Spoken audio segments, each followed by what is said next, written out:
بسم اللہ الرحمن الرحیم۔ صحیح البخاری، کتاب ایمان کا بیان، حدیث نمبر 36۔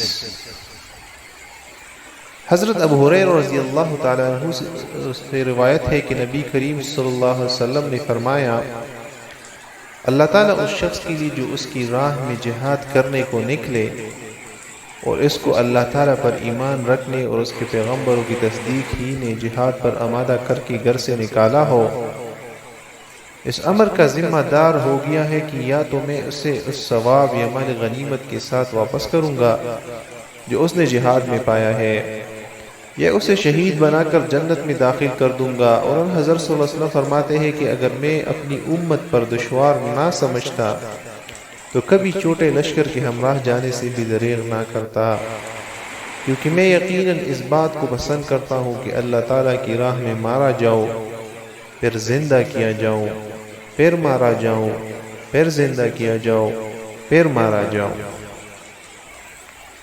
حدیث نمبر 37۔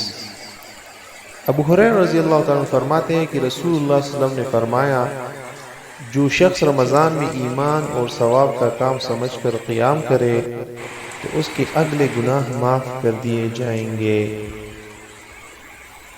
حدیث نمبر 38۔ ابو ہریرہ رضی اللہ تعالیٰ عنہ روایت کرتے ہیں کہ رسول اللہ صلی اللہ علیہ وسلم نے فرمایا، جو شخص رمضان میں ایمان اور ثواب کا کام سمجھ کر روزے رکھے اس کے اگلے گناہ معاف کر دیے جائیں گے۔ حدیث نمبر 39۔ حضرت ابو ہریرہ رضی اللہ تعالیٰ عنہ سے راوی ہے کہ رسول اللہ صلی اللہ علیہ وسلم نے فرمایا، دین بہت آسان ہے، اور جو شخص دین میں سختی کرے گا وہ اس پر غالب آ جائے گا، پس تم لوگ میانہ روی کرو اور اعتدال سے قریب رہو اور خوش ہو جاؤ کہ تمہیں ایسا دین ملا، اور صبح اور دوپہر کے بعد اور کچھ رات میں عبادت کرنے سے دینی قوت حاصل کرو۔ حدیث نمبر 40۔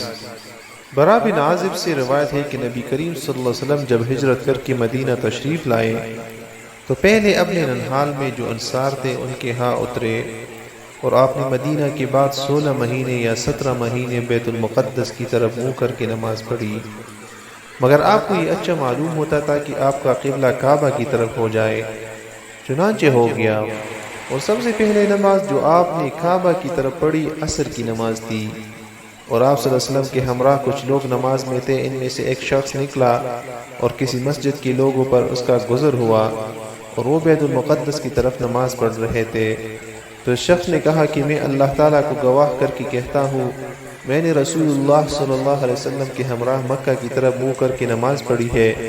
یہ سنتے ہی وہ لوگ جس حالت میں تھے اسی حالت میں کعبہ کی طرف گھوم گئے، اور جب آپ بیت المقدس کی طرف نماز پڑھتے تھے یہود اور جملہ اہل کتاب بہت خوش تھے، مگر جب آپ نے اپنا منہ کعبہ کی طرف پھیر لیا تو یہ ان کو ناگوار ہوا۔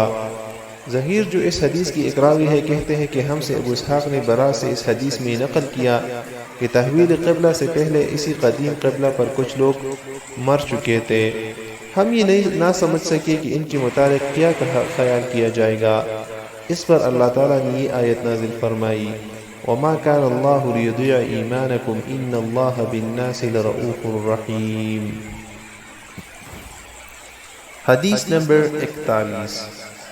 ابو سعید خدری رضی اللہ تعالیٰ عنہ نے رسول اللہ صلی اللہ علیہ وسلم کو فرماتے ہوئے سنا کہ جب آدمی مسلمان ہو جاتا ہے اور اس کا اسلام اچھا ہو جاتا ہے تو اللہ تعالیٰ اس کے تمام گناہوں کو جن کا اس نے ارتکاب کیا تھا معاف کر دیتا ہے، اور اس کے بعد پھر معاوضہ شروع ہوتا ہے کہ نیکی کا بدلہ اس کے 10 گننے سے 700 گننے تک اور برائی کا اس کے موافق دیا جاتا ہے، مگر یہ کہ اللہ تعالیٰ اسے معاف فرما دے۔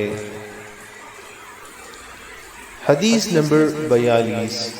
ابو ہریرہ رضی اللہ تعالیٰ عنہ کہتے ہیں کہ رسول اللہ صلی اللہ علیہ وسلم نے فرمایا، جب تم میں سے کوئی شخص اپنے اسلام کی خوبی پیدا کر لیتا ہے تو جو نیکی وہ کرتا ہے وہ اس کے لیے 10 گنا سے لے کر 700 گنا تک لکھی جاتی ہے، اور جو برائی وہ کرتا ہے اس کے لیے اتنی ہی لکھی جاتی ہے۔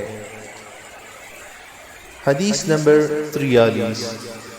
حضرت عائشہ رضی اللہ عنہا فرماتی ہے کہ نبی کریم صلی اللہ علیہ وسلم ایک مرتبہ ان کے پاس آئے اور ان کے پاس اس وقت کوئی عورت بیٹھی ہوئی تھی۔ آپ صلی اللہ علیہ وسلم نے پوچھا کہ کون ہے؟ عائشہ رضی اللہ عنہا بولی کہ یہ فلاں عورت ہے، اور اس کی نماز کی کثرت کا حال بیان کرنے لگی۔ آپ صلی اللہ علیہ وسلم نے فرمایا کہ ٹھہرو، دیکھو تم اتنے اعمال کی ذمہ داری اپنے اوپر لو جن کی ہمیشہ کرنے کی تم کو طاقت ہو، اس لیے کہ اللہ تعالیٰ ثواب دینے سے نہیں تکتا تا وقت کہ تم عبادت کرنے سے تک جاؤ، اور اللہ کے نزدیک سب سے زیادہ محبوب وہ دین کا کام ہے جس کو کرنے والا ہمیشہ کر سکے۔ حدیث نمبر 44۔ حضرت انس نبی صلی اللہ علیہ وسلم سے روایت کرتے ہیں کہ آپ صلی اللہ علیہ وسلم نے فرمایا کہ جو شخص لا الہ الا اللہ کہہ دے اور اس کے دل میں ایک جو کی برابر نیکی ایمان ہو، وہ دوزخ سے نکالا جائے گا، اور جو لا الہ الا اللہ کہے اور اس کے دل میں گیہوں کی ایک دانے کے برابر خیر ایمان ہو، وہ بھی دوزخ سے نکالا جائے گا، اور جو شخص لا الہ الا اللہ کہے اور اس کے دل میں ایک ذرہ برابر نیکی یا ایمان ہو، وہ بھی دوزخ سے نکالا جائے گا۔ ابو عبداللہ نے کہا کہ ابان نے بروایت قتادہ انس نبی صلی اللہ علیہ وسلم سے بجائے خیر کی ایمان کا لفظ روایت کیا ہے۔ حدیث نمبر 45۔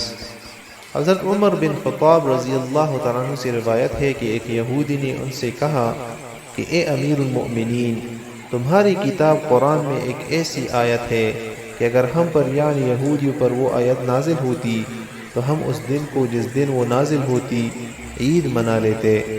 امیر المؤمنین نے پوچھا کہ وہ کون سی آیت ہے؟ یہودی بولا اليوم اکملت لکم دینکم واتممت علیکم نعمتی ورضیت لکم الاسلام دینا۔ حضرت عمر رضی اللہ عنہ یہ سن کر کہنے لگے کہ بے شک ہم نے اس دن کو اور اس مقام کو یاد کر لیا ہے جس میں یہ آیت نبی صلی اللہ علیہ وسلم پر نازل ہوئی۔ آپ اس دن عرفہ میں مقیم تھے اور جمعہ کا دن تھا۔ حدیث نمبر 46۔ طلحہ بن عبید اللہ رضی اللہ عنہ سے روایت ہے کہ ایک شخص نجد کا رہنے والا جس کے سر کے بال بکھرے ہوئے تھے رسول اللہ صلی اللہ علیہ وسلم کے پاس آتا تھا۔ اس کی آواز کی گنگناہٹ تو سنی جا رہی تھی لیکن یہ سمجھ میں نہیں آتا تھا کہ کیا کہہ رہا ہے، لیکن جب قریب ہوا تو معلوم ہوا کہ وہ اسلام کی بابت آپ صلی اللہ علیہ وسلم سے پوچھتا ہے۔ رسول اللہ صلی اللہ علیہ وسلم نے فرمایا کہ دن رات میں 5 نمازیں ہیں۔ وہ شخص بولا کہ کیا ان کے علاوہ بھی کوئی نماز میرے اوپر فرض ہے؟ آپ نے فرمایا نہیں، مگر یہ کہ تو اپنی خوشی سے پڑھے۔ پھر رسول اللہ صلی اللہ علیہ وسلم نے فرمایا رمضان کے روزے ہیں۔ اس نے عرض کیا کہ اس کے علاوہ اور روزے بھی میرے اوپر فرض ہے کیا؟ آپ صلی اللہ علیہ وسلم نے فرمایا نہیں، مگر یہ کہ تو اپنی خوشی سے رکھے۔ طلحہ رضی اللہ عنہ کہتے ہیں کہ رسول اللہ صلی اللہ علیہ وسلم نے اس سے زکوٰۃ کا بھی ذکر کیا۔ اس نے کہا کہ میرے اوپر اس کے علاوہ اور کوئی صدقہ بھی فرض ہے؟ آپ صلی اللہ علیہ وسلم نے فرمایا نہیں، مگر یہ کہ تو اپنی خوشی سے دے۔ طلحہ رضی اللہ عنہ کہتے ہیں کہ پھر وہ شخص یہ کہتا ہوا چلا کہ اللہ کی قسم، نہ میں اس عبادت میں اپنی طرف سے زیادتی کروں گا اور نہ کمی کروں گا۔ رسول اللہ صلی اللہ علیہ وسلم نے فرمایا کہ اگر یہ سچ کہہ رہا ہے تو کامیاب ہو گیا۔